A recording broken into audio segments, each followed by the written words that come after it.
So that I didn't forget. Thank you so much for joining us, Kat. Sure. It's steamy out, and so I think, as Ellen just said, I think a few people might be lying on their floors with cold drinks and not I logging. know. I Uh, know. I lived in Tucson for a hot minute in my 20s, actually a hot minute. And yeah, I remember getting up to like 112 on the regular, and I feel like such a wuss now in Seattle. I'm like, "Oh, I'm Kind of a sad. It's dry 90.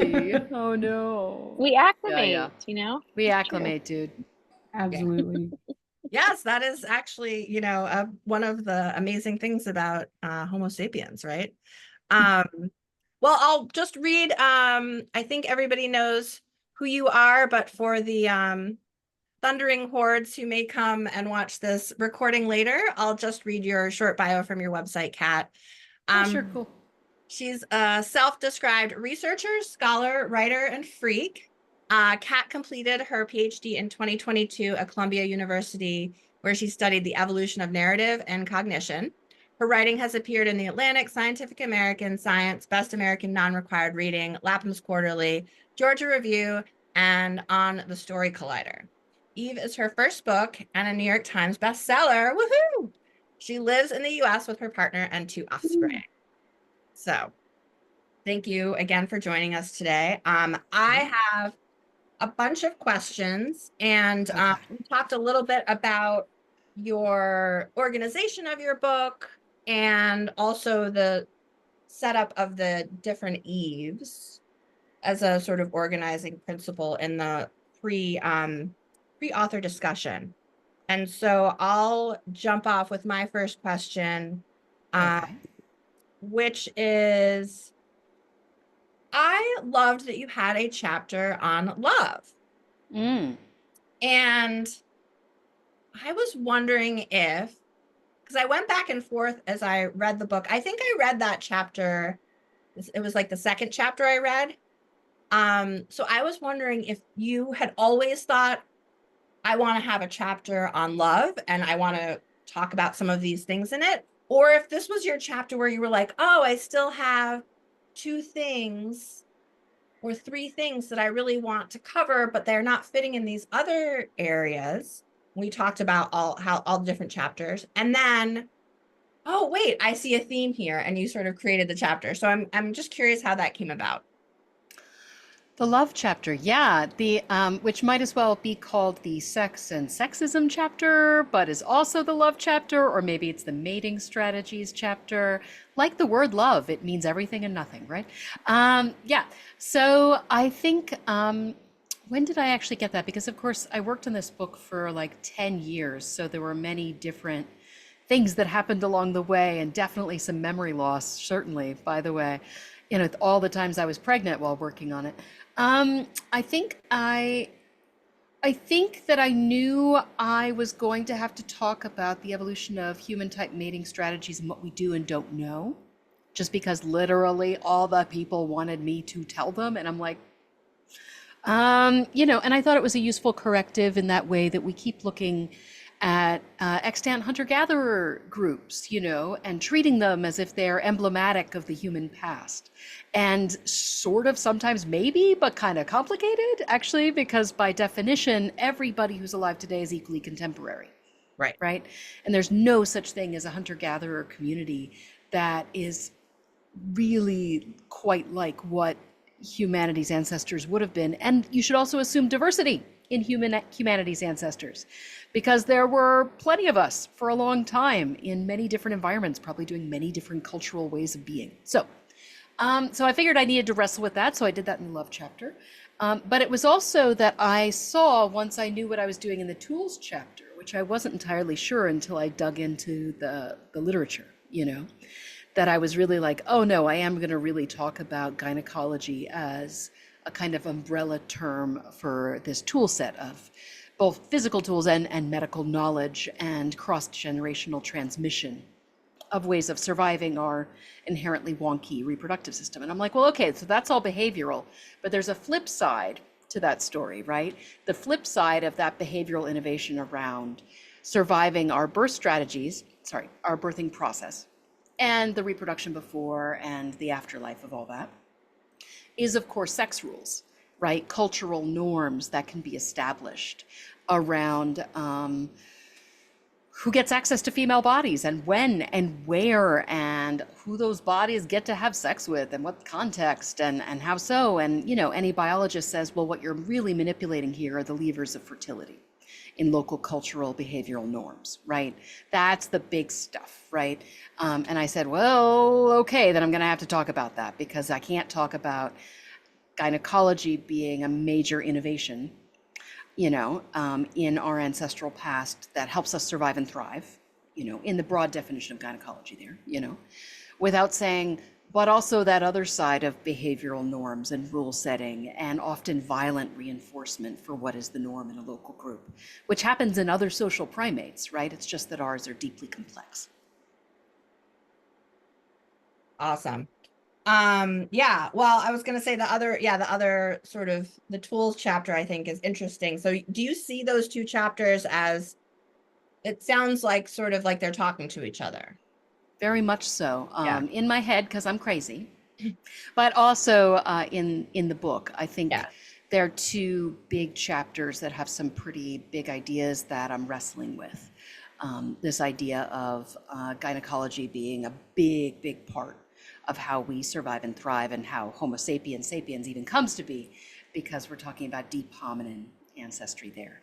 And also then looking around at some cultures that have what we call a patriarchy and how that does and doesn't model to other primate patriarchies and what we can learn from other primates and why the hell stuff sucks so much for so many women and girls and what we can say might be the norm and what don't we know actually, because again 10,000 years in a 300,000 year history is not very big, so there's a lot that we don't know about what human culture was like before even the Stone Age. So yeah, Right. there's just a lot to kind of wrestle with in there. Yeah. Yeah, that's interesting. The idea of rather than putting that conversation in one chapter, having it in two separate ones that kind of are separated by other information is really smart, I think, because it gives you breathing room to think about other things and then come back to some of those ideas and the other parts of them. I'm Um, glad it worked. yeah, It was a struggle to know if it was working, and I worried about the end being too TED talky, and then, it was just, like any writer, I was on the struggle bus, but my editors were very, very helpful with all that. It's also true that like I feel like we can do a better job with the existing science to say when would we have started having struggles with, at the very least, the birthing process, right? right. What do we know about the pelvis and estimated infant size, and when do we think midwifery gets started? It's a lot harder to say when we think sex rules start because it's kind of forever or maybe only really recent, and which ones do we mean? So that seemed to be a thing that could much more reliably put towards the end than with a reach back, than be Yeah. like, we've always had this thing I'm now defining as a subset of sexism. Yeah. Yeah.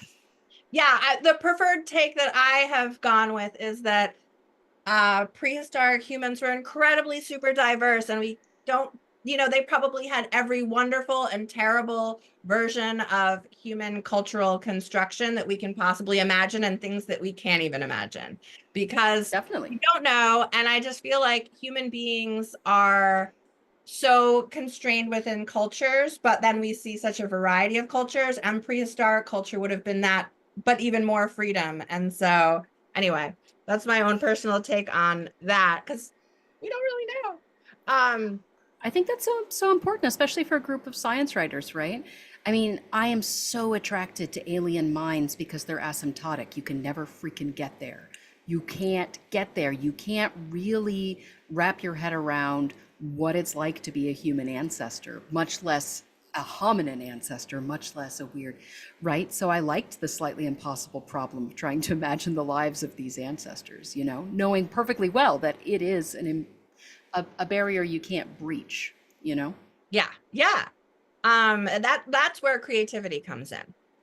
And so that's where, as I think writers, we are scientists, and you are, and my next question is about that. but like we are, many of us have science backgrounds or are scientists or have worked in science. And then there's also some creative storytelling or thought or creative work that's necessary to be able to get this information across to people who aren't scientists. So I do see that Dia asked a question. I'm just gonna, since we're sort of on a related topic, gonna ask my next question, and then we can get to that one, which is just, so you were doing PhD research at the same time as working on this book, and I'm curious how your own research and this book came together and what that process was like in terms of what your own work brought to the project, and then how much was other people's work, and how that all figured. Yeah, so I got this book deal the same month I had to take and thankfully pass my quals exams for the PhD. And my committee was split between the psych department and the lit department. So I had to please two different disciplines. And then that was also true for the prospectus defense in order to do this crazy interdisciplinary thing where I was interested in the cognition of aesthetics. Basically, I was interested in building testable models and then testing them for why narrative's a good mnemonic. But I was writing a bunch of computer programs to do it. But, you know, so I didn't want to know more about books. I wanted to know more about brains using books as cognitive artifacts, basically, and to see what I could manipulate and be testable in that space with human subjects and with quantitative stuff. Which is to say, I was already a freak ball in my science. I was already moving through two departments. I was already being pretty weird and taking on too much, and then this book. So my work helped prep me for the brain chapter because I was taking classes in the evolution of cognition at Columbia. I was building models in this space. My lit review for the PhD, it was, yeah. And yet also, and maybe the evolution of language too. But otherwise, I was climbing physiology mountain, man, because I was not a pre-med student. I didn't even work with rodent models, man. I learned about the male norm at Columbia during the PhD from someone else's research. Because I had grown up in a psych lab. My dad was a research psychologist, okay? I grew up in a literal lab. And so I'm very normal. But like, in psych, there's so many chicks. There's sexism, but there's so many female subjects, you know what I mean? So it was not, psych is this weird idyllic bubble, still sexist, but like a bubble of subjects where there's like so many female subjects, right? So I didn't even learn about this, male norm in biology until I was in my late 20s, early 30s. Yeah, which was a weird moment, which was what finally spurred me to really do this book. Because I was like, oh, actually there is an ethical imperative. This isn't just me being Curious. writerly. Yeah, this isn't just like me doing a review of the lit for the funsies, It's like, oh God, no, this is because we've been filling a gap. That's why there's so much cool new research here, because there's still a really huge gap, and that's actually an ethical problem. And so I could do some good work with my work, or at least that was what I hoped for. Yeah. Interesting. Okay, so you would, I don't know if I answered your question. I tried to. well, I was gonna say, it sounds like your research that you were doing directly spoke to your brain chapter, Yeah, and brain and the voice also chapter. Yep. was like literally the impetus for writing the book at all. So The impetus for writing the book was definitely what I learned over in neuro about the male norm. But I had always thought that someone should write a book, but I didn't feel that there was an ethical imperative until I found out back in like 2010, 2011 about the male norm in biology and biomedical sciences. Then I was like, oh God, okay. Yeah. It was weird that nobody at that point, back in like 2012 when I got the book deal, had said anything about that in public spaces. The people at the NIH were working on it. The FDA had had its pivot in the 90s, but like it wasn't a topic of public conversation. So I felt like, okay, I guess I'll fill this gap, and hopefully a bunch of other people will come along and work on it too. And thankfully there have been. so in filling that gap, were there certain subject areas that like popped right up when you were thinking about, okay, I'm going to work on a larger project. I know some of this brain stuff. Here's my foundation. I know why I'm doing this ethical imperative.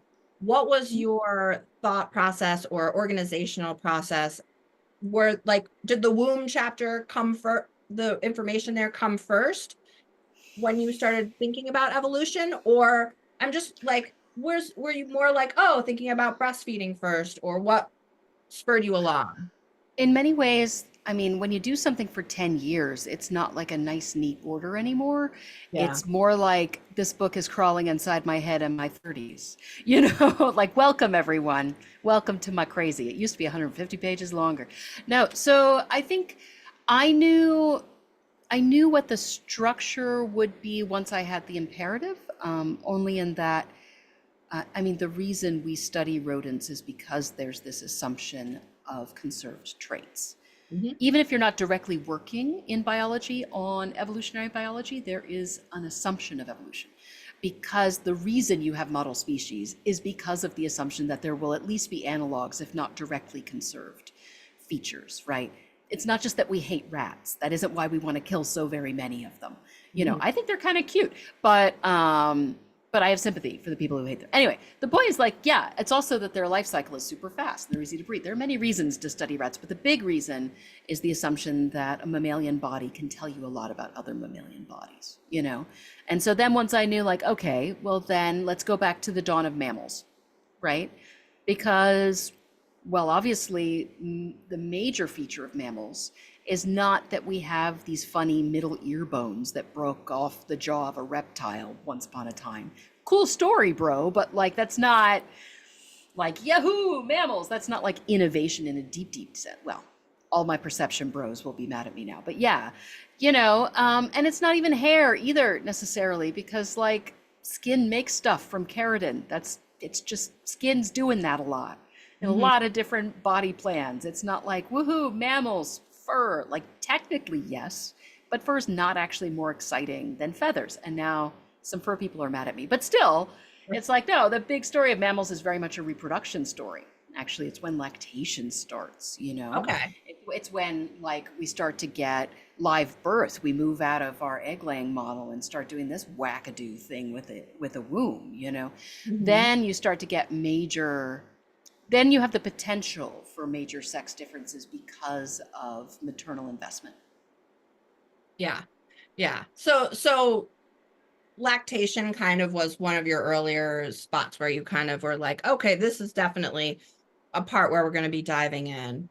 What came Didn't last? know a lot about it yet, but Okay. I was ready to, you know, I just dove headlong into the databases, man.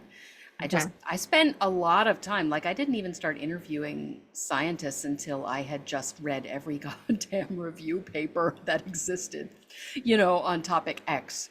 And then started being like, okay, what am I getting wrong? What am I misunderstanding? What am I, you know, Mm. but I was just swimming in the papers, swimming in the literature to find my stories for years. Wow. Okay. And so yeah, so what then came last in terms of what did you What think? was completed last or what was my last idea? Very different things. The last idea, I think. Like if you Ooh, started with lactation, where did you I end? didn't write lactation first. I think I probably wrote, well, actually, one of the first things where I really found the voice of the book, because I was struggling with how funny to be. I was struggling with, I'd never written a book before. I was struggling with voice, tone, all the things, was the opening to the womb chapter, the apocalypse, you know.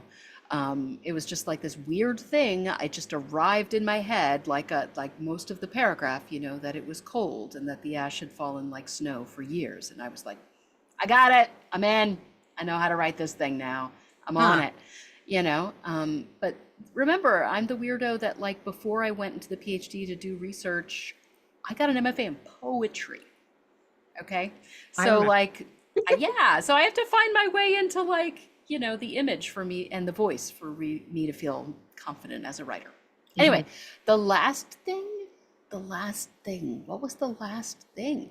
I mean, the last thing I finished was the brain chapter, for Huh. sure. Yeah, Interesting. the last thing I finished was the brain chapter. And then I went back and tweaked and half rewrote the intro, um, because you always have to. But no, the last thing I finished was the brain chapter because it's the chapter I hated the most Oh, okay. Okay. for all Um, the reasons. All right, so I think that's a good place to ask both Dia's question and something that I had. You've obviously self-described yourself as weird and a freak, and Dia wrote Just this being honest. question. But can Kat talk about your reason for branding yourself as a freak or saying I'm crazy? Does it make her audience more receptive to your work? Maybe is that unnecessary to like, say that about yourself, or like why do you put that out there? It is an unusual choice, I think, for a science writer to make. It's a um weird that's flex. smart. It's a weird flex. I know. No, it's true. Well, I can tell you. So Stuart Firestein from Columbia, you remember him, Star. Mhm. He's our beloved sort of godfather over in neuro.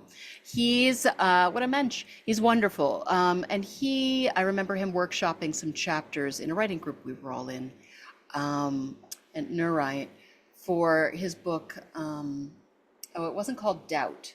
What was it called? It was called something like Unknowing or Doubt, or just basic. It was the idea that science is not made of confidence and knowledge. It's made, oh, ignorance. There it is. There's the word. uh, Ignorance. Yeah, yeah, yeah. And I remember when the book came out, there's an event at Columbia, and his whole shtick, well, shtick's wrong. His whole point was that actually science communicators, especially if they're scientists, make the mistake of going out and conveying supreme confidence, mhm. right? And supreme knowledge, as if knowledge has been arrived at and science just happens, and it's just this one, it becomes the hero's tale for one thing. So it obscures all of the labor of all the goddamn postdocs and all of the grad students and all of the people you have drinks with at conferences. Sorry for those who are sober. All of the actual ways that science happens, which is deeply social and even formalized in the structure of collaborations. You know what I mean? So this idea of the one voice that is supremely confident, erases the scientific method and process, right? So he was like, okay, maybe actually, and it erodes trust too between a general public and the people who have scientific training. It creates that ivory tower. It's problematic is the point. And so he said, so what I do is I proclaim my ignorance. I say all of the things I don't know and say a lot of my work is deeply rooted, all good science is deeply rooted in digging into the unknown, actually, because that's the only way you build little corners of knowledge. Anyway, it was, he gives a good speech. He's a great guy, fine. Anyway, so this chick stands up from the audience. Honestly, I didn't know her. I didn't know which department she was from. She was a woman of color. And she said, Stuart, wonderful, wonderful idea you've got there. I can't do that, she said. I am a woman of color who's a professor at Columbia. I am not yet tenured. I'm doing the hard work of getting my grants and doing this research. And it is a luxury and a privilege to convey one's ignorance. It is a luxury and a privilege to get up here and talk about all the stuff that you don't know. But good on you, Stuart. Now, to Stuart's credit, he then, he took it on and he was like, you're absolutely right. Totally didn't even think about that. I'm going to talk about that more. He did the best he could do from his position with that question from the audience, which wasn't meant to be, a takedown. It was just an honest and real statement that needs to be talked more about. I think it's absolutely true that it's a weird flex for me to say that I'm a freak and for me to proclaim my ignorance where I do and to say that I'm both a scientific researcher. Well, I've recently graduated, so I'm not doing it right now, but I, have been, and an artist, because I have the freedom to do so. It is such a freedom and such a privilege to be able to do it. So in part, I guess I'm hoping that, well, I'm enjoying my freedom. There's that. I get to just be me up here and there's that and there's fun. Why not, right? Who else am I supposed to be? But it's also like, I'm hoping that it gives a little room for more people to also convey their own complexity as people who write about science, as researchers, as people who are out there, because the more of us who do it, then there is room for more people in general. It breaks the norm, but I'm not going to be messianic and pretend that like I'm changing the world for the better. It's also just because it's who I am. Yeah, yeah, fair enough. That's such an interesting answer. And so taking Was it that, a crap answer? no, That's what people usually say when it's a crap answer. Like, No, that's I interesting. I mean, it's honest and it's straightforward. And I think, you're always coming from your own point of view and representing and being sort of out about that is really important for science communicators and scientists, as much as, they're able to. Um, and so a sort of part two to Dia's question is that I had was, so how did you, I mean, this is the perennial question. It's like, we're a bunch of writers and we're always talking about this. How did you decide what to keep in about your personal life? How much to reveal, where to reveal it? Like, what was your calculation there? Was there, you said you had 150 additional pages that have Mhm. come out of this book. Was that a lot of memoir-y stuff? Was that whole other idea? No, it was research. Okay. It was just a whole lot of research. There was a lot of stuff that didn't tie deeply to an evolutionary story that had to do with our physiology, Okay. and modern medical stuff. A lot of which is going into book two, which Okay. is not an evolution book, but a book on new ways of understanding health based on the sex and gender research, which is much more wonderfully diverse and thoughtful. That's coming out now. It's kind of like we're rejiggering what health even means the more we think about diversity of bodies. So that's worth writing a book on. So that's what I'm doing my second book on, FYI. And so there was that. So there's stuff that thankfully I get to repurpose. There was a whole chapter on hair that I could not get to work until I finally realized that I just didn't think it was a really good and important story.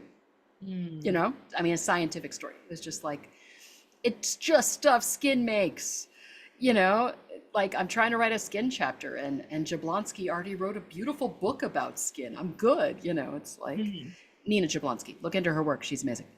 Yeah. Yeah. So I was kind of like, and when you're a writer and you're just not buying what you're writing, like you can't even drink your own Kool-Aid, man. Like, yeah. And in Well, a I don't know book, that at all. What? and in a book, you have the luxury, in ways that in a magazine article that maybe you've been assigned, or if you're making your rent, or a lot of writers don't have that freedom, but in book space you do. In book space you do, so because they're big. So yeah, yeah, So, yeah. So that was part of it, but I didn't answer your question how much to include of myself. I just ran with the general principle of fuck it. okay. So And you just Star, want since you know me, enjoy you know that that's generally true. But yeah, no, my Canadian editor, Anne, who was amazing, she was more of the line editor, and Andrew Knopf was more of the bigger structure ideas editor. I had two editors working collaboratively, which was amazing, speaking of privilege. She was very, very worried about my inclusion of my personal stuff in the love chapter. She was super worried. She was super worried. And I mean worried in that maternal sense, and she flagged it as maternal. She's in her 60s.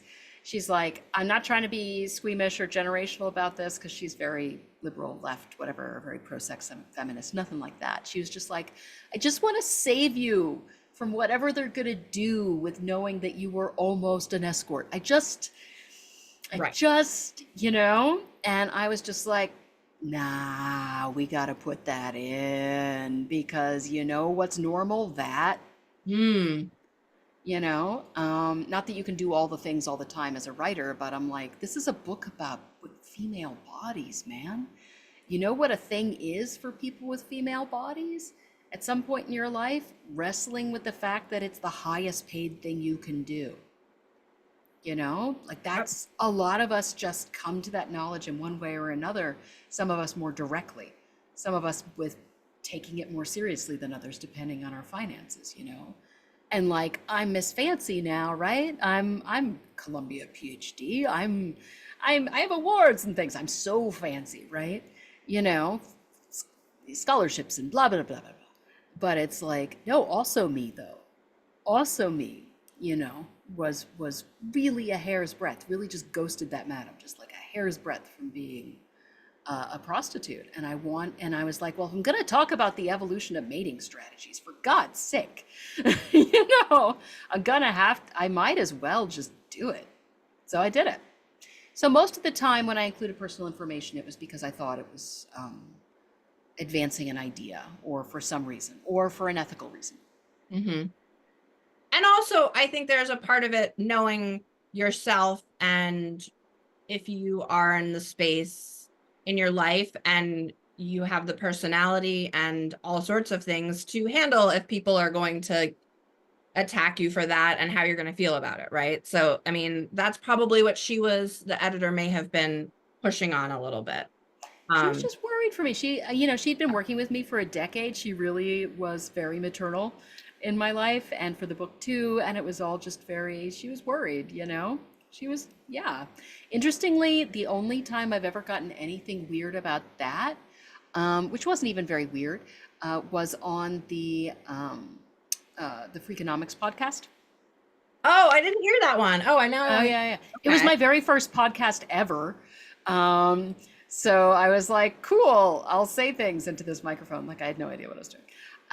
Not that I do now, but Way didn't. So this was last July. Because remember, the book just came out in October. So I've been on this freaking journey, you know. Wow. Yeah. July? That early? July is when I recorded for the Freakonomics podcast. Yeah. And then October was when the book came out. So yeah. And they're the Anyway. only ones who even asked about that particular thing. They didn't ask. What happened was I somehow mentioned it or something. I don't know, like, anyway. And then he was like, wait, you can't come on a podcast and say you were almost a prostitute without telling the story. And I was like, Okay. I can't? Oh, okay, all right. So then I told the story, right? And it was more like that. But it was like an awkwardness on my part, but it was also kind of it was a little bit of an awkward interaction. There was a little, I don't know what that was, if that was like gender things or whatever. He was very kind to me, especially for someone who had no idea what she was doing. He was really nice. Okay. Interesting. Yeah, because I do Yeah. think, when you're talking about gender these days, there's a lot of feelings out there. So it's That interesting. was the gentlest sentence I have ever heard. Indeed, there were many feelings. Many feelings. I Well, have many, others have many. it's Yeah. a nice way to think about it when you like zoom out, right? And so Yeah. that's Yeah. what's going on, right? Yeah. Yeah. It's a tense So time. It's a we tense have time. about a few more minutes here. Does anybody else have another question they would like to ask? I have like a couple more, but anyone else want to jump in with a question? I can't remember if you said which chapter you started on first. I'm curious if I was writing around. I was kind of, I knew what my chapters were going to be, with the exception of ending up cutting the hair chapter. Like I knew what my chapters were going to be. So I was just diving into the research as it attracted me a lot of times. Okay. Yeah. I,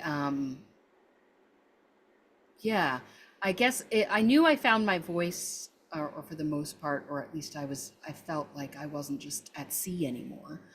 Pick your metaphor, whatever. For when I wrote the apocalypse scene for the womb chapter. But I don't remember the first bit of research that I did beyond what I'd already done for the proposal. Yeah, it was too long ago, dude. It was just a Yeah, right. very long process. Yeah. Because like childbirth and raising kids too, you're like, I don't know. I was so tired and deep in it. It's all a blur. Well, I remember writing a draft of the womb chapter in 2014, which was the year I had an ectopic pregnancy, which felt very superstitiously cursed. But like I revised that chapter and did other things after I had already had actual children, which was not until 2018. So it's like, Okay. yeah. Thanks. Yeah, I'm very much looking forward to my next book process being straightforward, being 3 years long, planned, with like a schedule, and not just straight up chaos for a decade. Yeah. I'm curious how much publicity you had to do on your own, and also I'm curious about you reading your own book and how that process. Was that your first choice, and would you like to do that? The audiobook, yeah, I told them I wanted to do it because I knew that I had a reasonably good voice, and I had a suspicion that I would not be terrible at it. I didn't actually know how much work it was going to be. and how hard it is to talk continuously into a microphone, sight reading a thing for like 8 to 9 hours a day. And learning what it means to flub every paragraph, basically, because editing's amazing. So all that. Yeah, no, I remember my agent initially being like, "Why would you want to do that? It's so much work." And I was like, "If I do a decent enough job at it, you're gonna get me more bookings on radio and podcasts." And that's exactly what happened. I got a host of radio gigs, with radio people telling me, "I heard you on the audiobook and I knew I wanted to book you." So if you can do a decent job with a microphone, do that. Do that. You'll get a lot more media. If you can be remotely okay at delivering a punchline, if there are any jokes at all, if there's anything at all fun in your book, and you can just do that without it being shticky, that will get you more gigs. Yep. So that was part of why I wanted to do the audiobook too. I wanted to learn what that pacing was. I wanted to. So it was both that I wanted to learn and that I had an instinct which proved right, actually, which isn't one that my agent even anticipated, but now she knows for other authors. And she's one of the best in the business, let me tell you. So it's not like, I guess maybe it doesn't come easily to some people, but yeah. That's so interesting. Huh. Yeah. And also a bummer for people who don't, have great voices, who really are writers and aren't, voicey people. So I know. It's so true. It's just a crowded media landscape, and there are a lot of books that come out every year. And, so the people who want to book you on a podcast or on radio or for TV spots are looking for somebody that can sound compelling. So it's one of the spaces where you can prove what you sound like. Huh. So, that's just like such great information I've never heard anywhere else. Thank you, Kat. You're welcome. You're welcome. Pro tips that I learned on the way. On that sort of similar question area, I'm just going to hold the book up. I know David actually listened to your audiobook. I was so excited about the fact that there were these amazing illustrations. Whoops. Both in the frontispieces to chapters, but also then to like illustrate specific points like skulls. This one that like, oh, is that an illustration of me? Yes. Which is funny because it was nice to actually see, like a non model-esque, let's say, body in an illustration. So I wanted to ask, because I do think that among the science journalists, this comes up a lot. How did you get illustrations? Did you have to convince people? How did that work? Because I think a lot of us would love illustrations, and it always seems like this huge ask. I straight up can't draw, so it's definitely an ask. Like, I'm lucky to have a consistent stick figure. Like, that's not a skill that I have. I'm not even a great photographer. I have an aesthetic that I appreciate. I love visual art. I just can't make it. So I had to learn how to do that. So like a lot of book contracts, any graphics were mine to provide, which means that came out of my cash. But they were able to help me find illustrators, because there is no like easy way to find them. There isn't just like, and here's where you go for a science illustrator. They're all over the place. Also, as I've learned, there is no standard fee. There is no standard fee for illustration. There's a range, and that's the best that you can hope for. I ended up finding my absolutely wonderful, very talented illustrator via a connection through my agent, because she taught at Parsons, and another one of my agent's clients, a fellow author, also taught at Parsons. So, because she did illustrated books. So that's how I was able to get the hookup. And, I looked through a few different portfolios for suggestions from that person, and then I settled on this one, and she agreed. And that was that. And then I worked with her once I knew what we wanted illustrated. And I had talked with Andrew, my Knopf editor, earlier about how it'd be cool to have a portrait of each of the Eves as a faceplate, as a facing page for each chapter. And then it was my illustrator's idea to render them like Catholic saint cards. So that because there's a border around each of them with various objects. So that's Mhm, that. Okay, mhm, okay. with the I didn't idea, pick up on that. and we both dug into like, plant biology for the appropriate eras, for what she might include in all of the illustrations. And no, goes deep, goes deep. We went Yeah. deeper with the Easter eggs than we needed to, but we totally did. Yeah. That's beautiful. Yeah, now that you're saying that, because I was so focused on the figures, I'm seeing some artifacts around some of Hmm. them, flint tools, types Hmm. of vegetables and roots and things. Yeah. Hmm. Oh, very. Now I'm gonna look at them again. So many Easter eggs, man. So many. Very Oh fun. yeah. Especially because, yeah, learning about anthropology, I have also been, this is not an area that I knew much about, has been super fun. So yeah, I guess we're pretty much at time. I will mention, if people hear this later, Dia offered the information that she met a lot of science illustrators at a recent ASC Science Writers Conference. If anyone is interested in getting connected, you can reach out to Dia, or you can email me. I'm Star, Vice President of Northwest Science Writers, and I can connect you with Dia. So if someone finds that in future. And any last questions from the audience, or anything you would like to say, Kat, about anything we've asked or talked about that you were like, oh, I forgot to mention this or something? I don't think so.